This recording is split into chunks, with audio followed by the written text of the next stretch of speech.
and welcome to FISM News. I'm Samuel Case. And I'm Renata Kiss. And tonight, election season kicks off with early voting this week. Meanwhile, the Covenant Shooters Manifesto is finally released. And the DOJ charges Hamas over October 7th.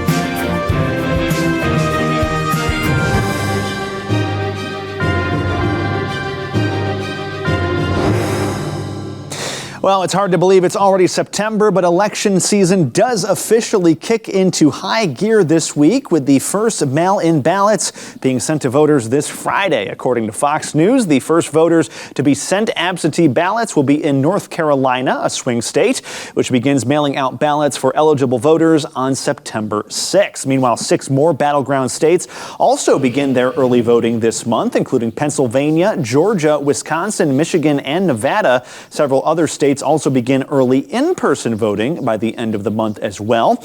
It comes as Kamala Harris and Donald Trump prepare for their first debate next week on Tuesday, September 10th, hosted by ABC News. After weeks of back and forth, the rules do appear to finally be set, with ABC News officially rejecting Harris's request to leave both mics unmuted for the entire debate. Meanwhile, President Joe Biden is hitting the campaign trail again, this time for VP Kamala Harris. The president joined Harris at a campaign stop in Pittsburgh yesterday. He said that it's one of many events scheduled in Pennsylvania, Wisconsin, and Michigan. In the weeks ahead, I'll talk with Americans all across the country about the progress we're seeing in their communities. Roads and bridges being built, lead pipes being removed from homes and schools, seniors saving significant money on prescription drug prices. And through the Investing in America agenda, we planted the seeds for a better future, and now those seeds are finally beginning to sprout. A White House spokesman confirmed that the president plans to travel aggressively this fall through the key battleground states. Biden won all 3 states in 2020 and hopes to give Harris a stronger edge there now. Democratic senators are also hoping to protect vulnerable seats in all 3 states. And while President Biden is out campaigning for Kamala Harris, her campaign is now sending massive amounts of money to down-ballot Democrats. Together, the Harris campaign and the DNC announced nearly $25 million in down-ballot spending this week. It's an unprecedented amount compared to past elections and follows a major fundraising surge for Harris after Biden dropped out of the race. Harris campaign chair Jen O'Malley Dillon described the funding as, quote, historic, saying it aims to mobilize Democrats at every level. Most of the funding will go to committees supporting Democratic candidates in both the House and the Senate, while the remaining funds go to support state-level candidates. At the same time, a Trump campaign staffer was let go after he said New Hampshire would not vote red. Former Massachusetts Republican Party Vice Chairman Tom Mountain predicted that the former president would not be able to win the state the same way he could not do so in 2020 or 2016. Mountain then emailed campaign volunteers in the name of the Trump campaign, saying New Hampshire would not be considered a battleground state anymore. He said it's better to invest in Pennsylvania instead. Senior campaign advisor Brian Hughes told the Boston Globe that the email was a ridiculous misrepresentation of our ongoing operation in New Hampshire and that the Massachusetts Republican will no longer have any involvement going forward. Hughes added, quote, "We look forward to building on the momentum that we have grown since the primary and sending New Hampshire's 4 electoral votes to President Trump's column on November 5th. Meanwhile, new details are now emerging about the assassination attempt on Donald Trump as whistleblowers tell Missouri Senator Josh Hawley that Trump's security detail was, quote, woefully underprepared, with most of them not even being Secret Service agents. Most of the agents who were there at that rally in Butler were not Secret Service agents. They were, in fact, Homeland Security agents. And get this, most of those Homeland Security agents, the only training that they received was an online webinar, a 2-hour online webinar. And I'm told that about half the time, the sound to the webinar didn't even work. In fact, these whistleblowers claim that most of the agents used had no security background at all. I'm told that actually Homeland Security agents were pulled off of child exploitation cases, child endangerment cases, the stuff they normally do. They don't normally do protective detail work at all. They were pulled off those cases, said, here, you're going to go guard the former president of the United States. On top of all of that, to make matters even more troubling, one whistleblower told Holly that nothing has improved since the assassination attempt on the former president. This shocking allegation comes as President Biden now says Secret Service is not letting him make appearances with large crowds, saying it's simply too dangerous. All right, and up next, after years, the Covenant school shooters' manifesto is finally released to the public. We'll look at the details of what that has to say and so much more after this short break. Are you new to biblically responsible investing? As Christians, we have the responsibility to be good stewards of the money God has entrusted us with. As we invest in the market, we want to make sure that the companies we invest in aren't taking money and using it to fund industries that grieve the heart of God, like pornography, abortion, gambling, or the LGBT agenda. That doesn't mean a company must be a Christian company to be biblically responsible. It means that company is solely focused on excellence in its industry and doesn't support things that God hates. To learn more about biblically responsible investing and how you can put it to practice in your portfolio, go to financialissues.org.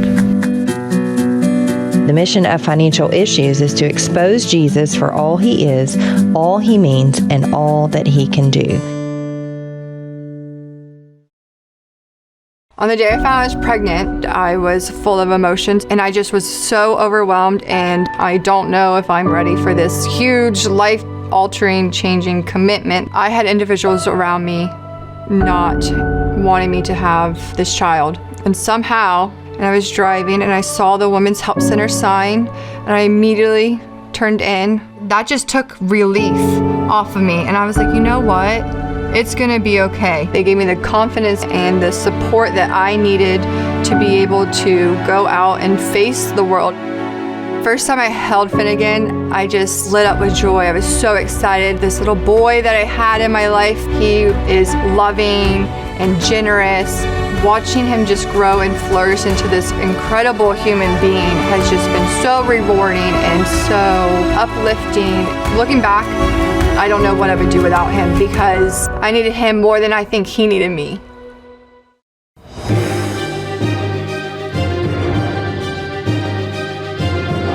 All right, and welcome back to FISM News. I'm Samuel Case. Let's return now with some very important national coverage today. That is, the Tennessee Star just released 90 pages of writings from the 2023 Covenant school shooter. FISM's Ian Patrick brings us the details. A journal of writings from the Covenant school killer has officially been unveiled this week. The Tennessee Star, along with editor-in-chief Michael Patrick Leahy, released 90 pages of the killer's writings, specifically from January through March of 2023. It was legally obtained by the Star in June of this year after it was seized by police following the March 27, 2023 massacre. Many are now pouring through the pages to gain some kind of understanding on what exactly possessed this person to take the lives of 3 children and 3 adult staff members. And while there are more writings from the killer, including operational plans of attack on the Covenant school, the Star says that this 90-page notebook offers some insight on the killer's mental state. And obviously, just a quick warning that the following content is disturbing and viewer discretion going forward is advised. To start, the editor-in-chief actually went on Steven Crowder's show where he offered a quick rundown on the journal itself. She was troubled about everything about herself, about her sexuality, about her gender, about her competence as a professional person in the world. And she had self-loathing in every regard. A very troubled person who'd been under psychiatric care for 22 years. And that psychiatric care appears to have made her worse, not better. What this shows is a massive failure of our mental health system. That's the real issue. That's the root cause of why this happened. Perhaps the best reflection of the shooter's mental state is the following quote found on the first page. "Why does my brain not work right? 'Cause I was born wrong. Nothing on earth can save me. Never-ending pain. Religion won't save." The shooter, who is identified as 28-year-old Audrey Hale, sprinkled similar sentiments throughout the journal. She wrote the phrase "everything hurts" on multiple pages and consistently indicated that she was willing and ready to die. Much of this revolved around her belief that she is a man trapped in a woman's body. This was reflected in multiple writings when she would sign them as Aiden, her self-appointed masculine name. She would also throw blame and ire towards God, even calling for a boy body in heaven upon her death. Hale only seemed to care for a select few people, some of whom are distinctly named in this journal. And Hale also signed a lot of the messages in this manifesto with "I love you," as well as messages about seeing somebody or multiple people in heaven. There were also multiple entries prior to the Covenant School shooting where Hale says she was going to die the following day. Leading up to the final entry in the book, Hale even begins a sort of countdown for when her so-called death plan takes shape and says, "I will regret nothing." An entry on the day of the shooting is titled Death Day, and it is as chilling as it sounds. It displays Hale's readiness to kill and to be killed. It partially reads, quote, "Today is the day. The day has finally come. I can't believe it's here. Don't know how I was able to get this far, but here I am. Can't believe I'm doing this, but I'm ready. I hope my victims aren't." Hale continues, quote, "God, let my wrath take over my anxiety. It might be 10 minutes tops. It might be 3 to 7. It's gonna go quick. I hope I have a high death count. Ready to die." The journal certainly sheds light on disturbing thoughts and behaviors, but one part is actually proving to be a bit more confusing than anything else. On many pages, Hale drew an octagonal shape filled with triangles alternating by color. The currently unidentified symbol shows up at different times in the journal, once accompanied by a statement simply reading, "No regrets by the gun." Editor-in-Chief Leahy plans to do a round of media interviews this week on the journal, and hopefully he can shed some light on this bizarre symbol, as well as other aspects of the journal itself. This is Ian Patrick reporting for FISM News. Thanks for that report, Ian. That's truly concerning and disturbing. But elsewhere, Linda Sun, the former deputy chief of staff to New York Governor Kathy Hochul, was arrested by the FBI yesterday for acting as a Chinese spy. She was arrested alongside her husband, Chris Hu, and the two were charged with acting as an undisclosed agent of the government of the PRC and the CCP. This included Sun shaping policies in favor of the CCP's agenda, especially when it came to Taiwan. The indictment accused her of blocking representatives of the Taiwanese government from having access to the New York State Governor's office and acting in the interest of the PRC and the CCP. In addition, her husband was accused of engaging in business practices tied to the CCP. Here's what Governor Hochul had to say about the case. It is shocking in its scale. I'm glad we were able to see some evidence that didn't look right to us, and we immediately alerted the authorities, and hence we have this outcome. And I would just say this. To think that any foreign agent, any foreign government has the audacity to infiltrate a government organization like the state of New York has to be addressed with. It never should have happened. And we're taking strong actions at this time, again, cooperating with the Eastern District of New York fully to make sure that they have everything they need from us. According to NBC New York, the couple pleaded not guilty in a federal court yesterday afternoon, and they are expected to appear in court on September 25th. At the same time, the White House is now condemning anti-Israel protesters who carried terrorist flags through the streets of New York City on Labor Day, including flags for both Hamas and Hezbollah. The White House released a statement saying there's no room for anti-Semitism in America, saying the Biden administration condemns anyone who associates with the, quote, repugnant terrorist organization of Hamas.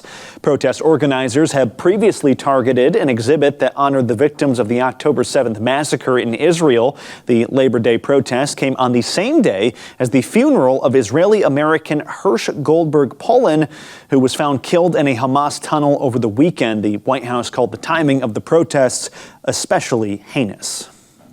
And for the first time since the October 7 attacks, the DOJ is charging Hamas leaders for the massacre in Israel, which included U.S. nationals. Hamas leader Yahya Sinwar and other senior militant leaders were charged in a New York federal court yesterday with conspiracy to finance foreign terrorism, conspiracy to murder U.S. citizens, and providing material aid for terrorism. Iran and Lebanon-sponsored Hezbollah were also accused of providing financial support, weapons, including rockets, rockets and military supplies to Hamas for use in attacks. The AP reports, that is. However, these actions are believed to be primarily symbolic, as Sinwar is supposedly hiding in tunnels in Gaza. The DOJ also said that half of the militant leaders are presumed to be dead. However, U.S. officials are saying that the charges are part of a broader effort to rein in Hamas, which has been on the U.S. terror watch list since 1997. And the Israeli military now says it has killed a notorious Hamas commander featured in a widely viewed video from October 7th. That video shows an Israeli father sacrificing his life by jumping on a grenade to save his 2 children. Moments later, the Hamas commander is seen standing over those 2 wounded children. The Israeli military says they killed him and 7 other terrorists in a strike on a compound near a Gaza City hospital. However, they did say that the hospital itself was not hit in that attack. Meanwhile, the UK is now defending its partial weapons withdrawal from Israel following harsh criticism from Israeli Prime Minister Benjamin Netanyahu. Hussam Zamlat, Palestine's top envoy to the UK, said Britain's actions signify an important first step for the UK to fulfill its legal obligations under domestic and international law. On Monday, the country banned 30 out of 350 weapons from being sold to Israel. However, Defense Secretary John Healey said the UK would remain a staunch ally of the Jewish nation, and that the decision to curb some weapons exports has not changed Britain's stance on Israel. The BBC reports that the UK's military support of Israel makes up only 1% compared to other allies. Zamlat said the Palestinian mission to the UK would continue working with the UK government towards a full arms embargo. And we have plenty more news coming up next. We'll be right back after a moment in history.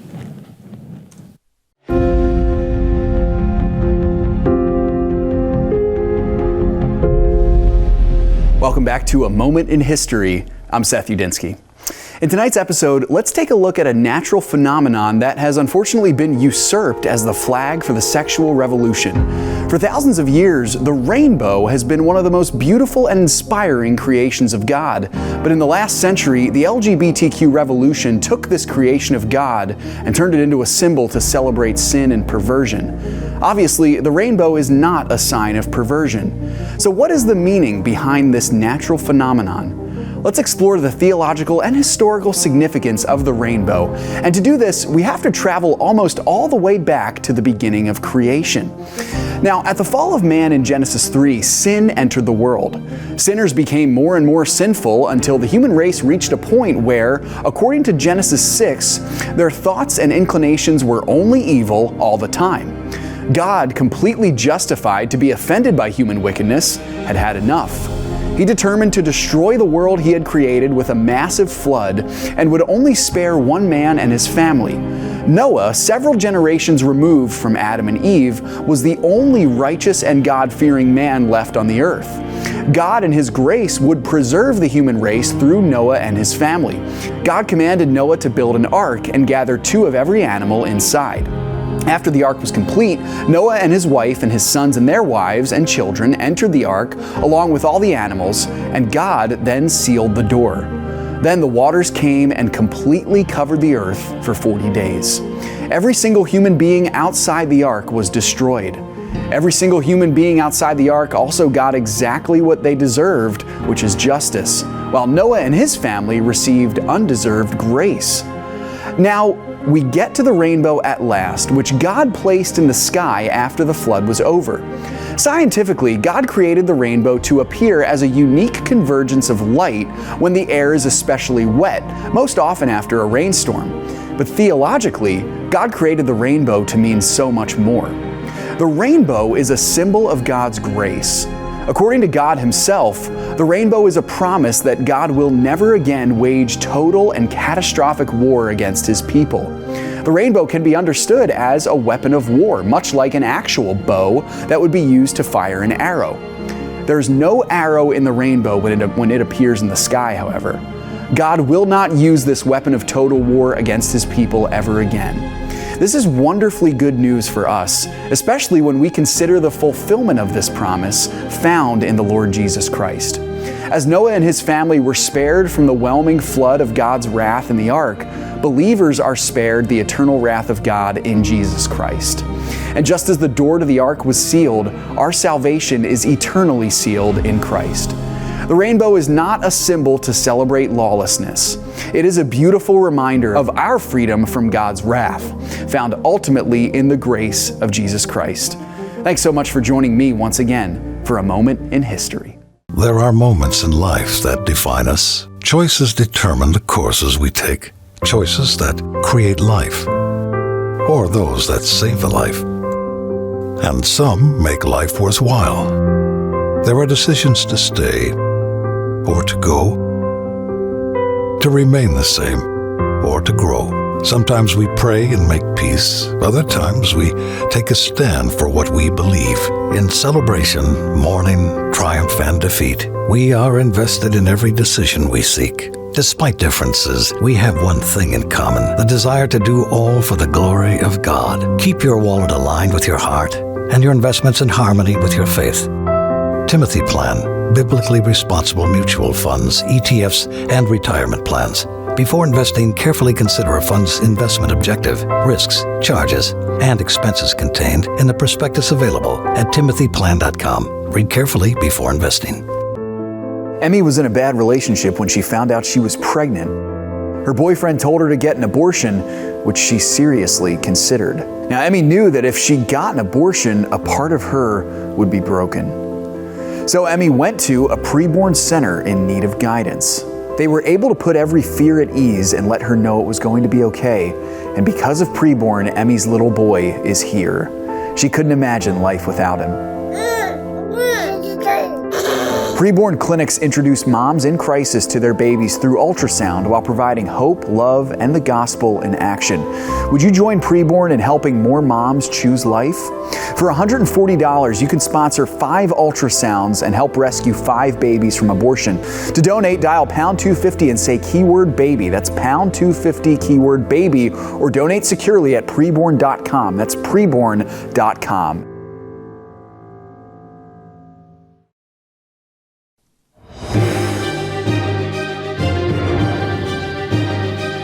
Welcome back to FISM News. I'm Renata Kiss. Well, let's continue with this. The Russian airstrike on a Ukrainian military academy and hospital yesterday killed at least 50 and wounded 270 others. The updated totals make the strike in the city of Poltava the deadliest single attack in the war this year. Russia continued its heavy bombardment of Ukraine, and an attack on the western city of Lviv killed 7 people this morning, according to officials. Meanwhile, the Ukrainian presidential cabinet is undergoing another major shakeup. The arms chief resigned yesterday, citing anticipation of another defense role, and 4 others also resigned, leaving 1/3 of the cabinet vacant during a critical juncture in the war. President Volodymyr Zelensky said yesterday that the changes are crucial for Ukraine to achieve the necessary results this fall. And Mongolia rolled out the red carpet for Russian President Vladimir Putin yesterday, ignoring at the same time an arrest warrant for alleged war crimes by the Russian president. Mongolia, which neighbors both Russia and China, is among over 120 nations that are members of the International Criminal Court, or ICC, meaning they're technically required by international law to arrest Putin. However, the small nation is also highly dependent on Russia for fuel, and as such, the U.S. State Department says it understands Mongolia's unique position, but also said that it needs to uphold international obligations. We do very much understand the difficult position that Mongolia is in. It's a much smaller country between 2 neighbors. We look to continue to support Mongolia, but we do think it's important that they uphold their international obligations, and it's important that if they do communicate with Russia, that they make clear that they support Ukraine's territorial integrity and sovereignty. And over in South America, Venezuelan dictator Nicolas Maduro orders the arrest of his political and presidential opponent, Eduardo Gonzalez. Gonzalez has insisted that he had won Venezuela's recent presidential election and challenged Maduro's votes, which he said were not legitimate. According to the opposition party, Gonzalez defeated Maduro by a significant margin. After weeks of unrest throughout the country, the socialist dictator is now retaliating against his opponent by charging him him with usurpation of public functions and inciting disobedience and terrorism. The Daily Wire reports that a Venezuelan court authorized an arrest warrant for Gonzalez earlier this week. The U.S. and Brazil have condemned Maduro's actions. And moving further south, Brazil's Supreme Court this week upheld a decision from one of its judges to ban Elon Musk's social media platform X nationwide. The ban was triggered after X missed a court-imposed deadline last Thursday to name a legal representative in Brazil as required by the country's laws. That stems from a previous court order to suspend certain accounts from the platform for allegedly spreading both misinformation and hateful content. Musk has denounced the order as censorship. And sadly, thousands of Christians are deliberately targeted and killed in Nigeria, according to a major new report from Open Doors International. The organization is sounding the alarm on the persecution, saying the world has turned a blind eye to what is happening in the nation. 5,000 Nigerian Christians died last year, more than in the rest of the world combined. And nowhere is that persecution being expressed with greater violence than in Nigeria. In fact, last year alone, we see that in Nigeria, there were more people that were killed because of their Christian faith than all other places in the globe combined. The rest of the world seems to be turning a blind eye. People are not talking about it. The report names the Fulani, Boko Haram, and the Islamic State as being behind the violence, which also sabotages the livelihood of Christian communities. That includes the destruction of animals and food crops. Thousands of Christians are now forced to live under tarps and government displacement camps. Very troubling indeed. We'll have to pray for the people of Nigeria. Meanwhile, we end with some more troubling news for Christians, this time coming out of the country of Ireland, where this week Christian teacher Enoch Burke was thrown in jail for a third time after defying a court order telling him to stay away from the school where he used to teach. Burke was suspended by Wilson Hospital School back in 2022 for objecting to the school's transgender policy, but has repeatedly returned, claiming he has a duty to his students. I'm not going to turn my back on my duty to my students. No, I'm not going to turn back on my duty. No, you don't have a duty to do what's wrong. I have a right to work here. He has a right. I have a right to be here. And You're arresting not him. to tell students they need to tell puberty blockers. You're arresting him because he won't endorse transgender ideology. Shame on you. Shame on you. Truly an incredible image of him being put in the back of that police wagon there. He has spent more than 400 days in total in prison over the past 2 years. A hearing is scheduled in this case for October 11th. And I'll say good on him. He's doing an act of civil disobedience here, but he's raising the issue of this very important problem going on in schools really across the West. Yeah, and hopefully that'll inspire his students to really think about what they're being taught in the school too. Well said. All right, well, that's our program for today. Thank you so much for joining us, and please visit FISMnews.tv for more content. And for any updates until our next show, you can follow us on social media at FISM News, or you can download the FISM app to take us on the go. Thanks so much. God bless, and we'll see you tomorrow with more news.